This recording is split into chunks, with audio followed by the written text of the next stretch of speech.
সকলকে জানাচ্ছি আমার পক্ষ থেকে সকালে স্নিগ্ধ শুভেচ্ছা। কেমন আছেন সবাই? গ্রামীণ জীবনের নতুন আরেকটি ভিডিওতে সকলকে স্বাগত জানাই। আশা করছি আমার পরিবারের ছোট বড় নতুন পুরাতন সকল সদস্যরা বেশ ভালো আছেন। ঘড়িতে এখন বাজে ধরুন 7:30 মতো। ঘুম থেকে উঠে ব্রাশ করে তারপর সমস্ত কাজ মোটামুটি শেষ করে আমি নেমে পড়েছি এই রুমটা একটু ডেকোরেট করার জন্য।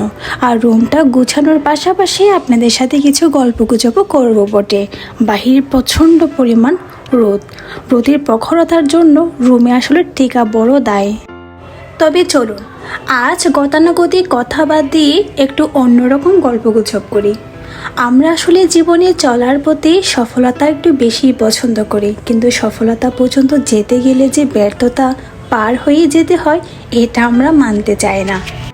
আপনাদের সাথে কথা বলতে বলতে আমি আমার এই শান্তি জায়গাটি খুব সুন্দরভাবে আমি মনের মতন করে গুছিয়ে দিয়েছি। হ্যাঁ, আমি আমার হোস্টেলের রুমটা ঠিক এভাবেই গুছিয়ে রাখি, এটা আমার বেশ পছন্দ। এখন মূল কথায় আসি। যখন আমরা অনেকটা কষ্ট করে সফলতার মুখ দেখতে পাই, তখন আমরা ঠিক ভুল মানুষকে গিয়েই আমাদের সফলতার গল্পটুকুই শোনাই। মানুষ বলে না যে ভালো কিছু অন্যদের বলতে নেই, নজর লেগে যাবে। আসলেই ঠিক, যখন আপনি আপনার আশেপাশের ভুল মানুষদের আপনার সফলতার গল্প আর সফলতার প্রসেসটা বলবেন, সেই মানুষটাই কিন্তু আপনাকে আবার টেনে হিঁচড়ে নিচে নামানোর চেষ্টা করবে। আপনার এই উন্নতিতে তারা জ্বলে পড়ে ছারখার হয়ে যাবে।